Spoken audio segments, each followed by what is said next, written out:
His mother, to whom he was devoted, committed suicide in 1910 after his father discovered she had had a brief affair with one of the tutors. His father died 4 years later from tuberculosis. That same year, 1914, the First World War broke out. Within days, Russian troops swept through Bukovina. Reich narrowly escaped being sent to Russia as a hostage and had to flee his home. Later he wrote, "I never saw either my homeland or my possessions again. Of a well-to-do past, nothing was left." For the next 4 years, Reich served in the Austrian army, experiencing what he called the war as a machine. In 1918, the war finally ended. Germany and Austria were defeated.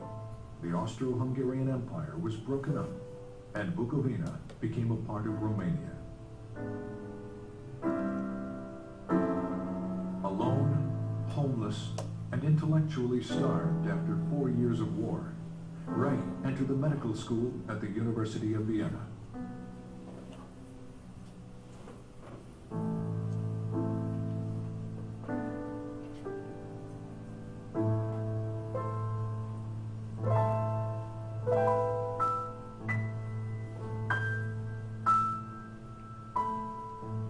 Reich's recognition of the significance of sexuality drew him to the work of Dr. Sigmund Freud, the father of psychoanalysis.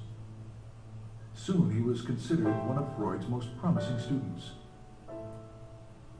Freud had discovered that neuroses are caused by the conflict between natural sexual instincts and the social denial and frustration of those instincts. Freud had also hypothesized the existence of a biological sexual energy in the body. He called it libido, and described it as something which is capable of increase, decrease, displacement, and discharge, and which extends itself over the memory traces of an idea, like an electric charge over the surface of the body. But as the years passed, Freud and his followers diluted much of this concept, reducing the libido to little more than a psychological energy or idea. By 1925, Freud had concluded that the libido theory may therefore, for the present, be pursued only by the path of speculation. Reich's clinical observations, however, demonstrated that sexual energy was more than just an idea, and that sexual satisfaction, in fact, alleviated neurotic symptoms. He discovered that the function of the orgasm is to maintain an energy equilibrium by discharging excess biological energy that builds up naturally in the body.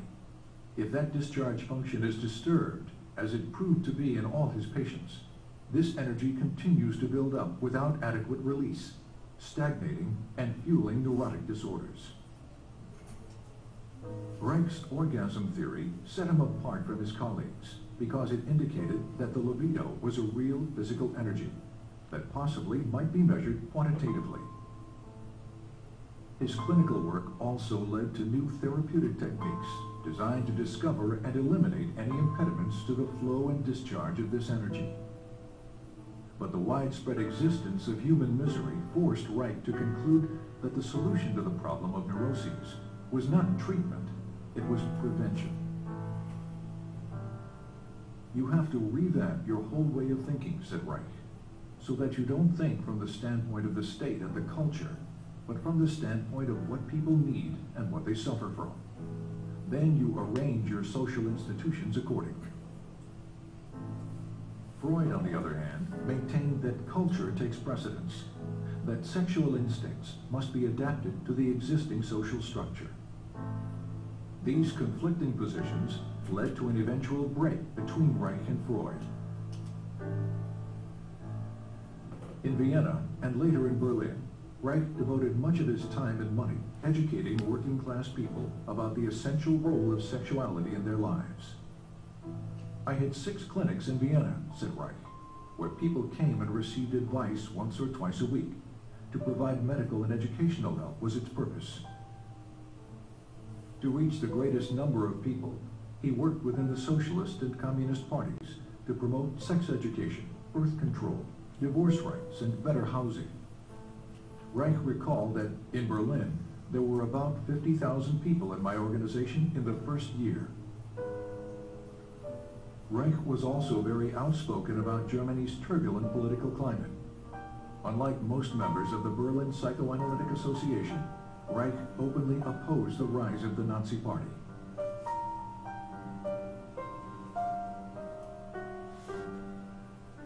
But his activities exacted a high price.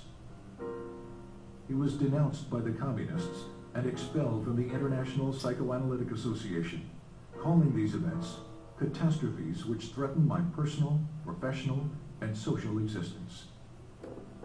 When asked what he would do, Reich replied, "Just go on."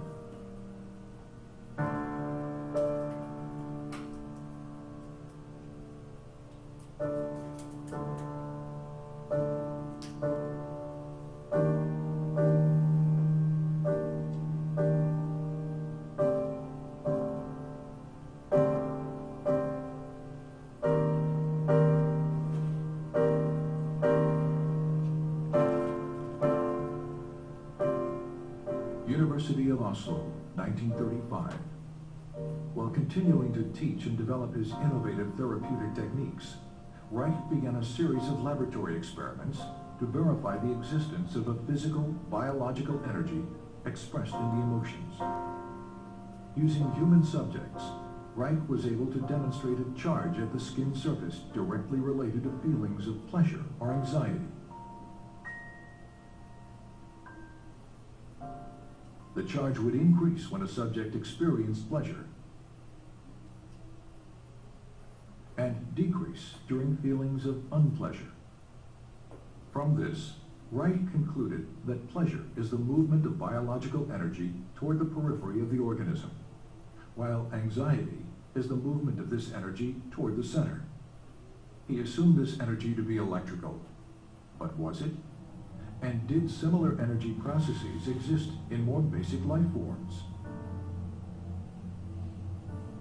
Reich discovered that under certain conditions, sterilized and unsterilized substances, such as grass, blood, sand, charcoal, and foodstuffs, disintegrate into pulsating vesicles that exhibit a bluish color. He called these vesicles bions. Reich observed internal motility in the bions, an effect of energy. He also found that certain bions revealed a strong radiation phenomenon, seen here as a white field around the organism, and that these bions could kill bacteria and cancer cells. This radiation confirmed the existence of an energy that did not obey any known laws of electricity or magnetism. Reich called this energy orgone, because its discovery had evolved from his investigation of the orgasm function, and because this energy could charge organic matter. When he published his findings, the scientific and psychiatric communities responded with a vicious year-long attack in the Norwegian press. In the wake of this response, and the inevitability of a Second World War, Reich began to look to America as the future home for his work. In August 1939, Reich sailed for America on the last ship to leave Norway before World War II broke out.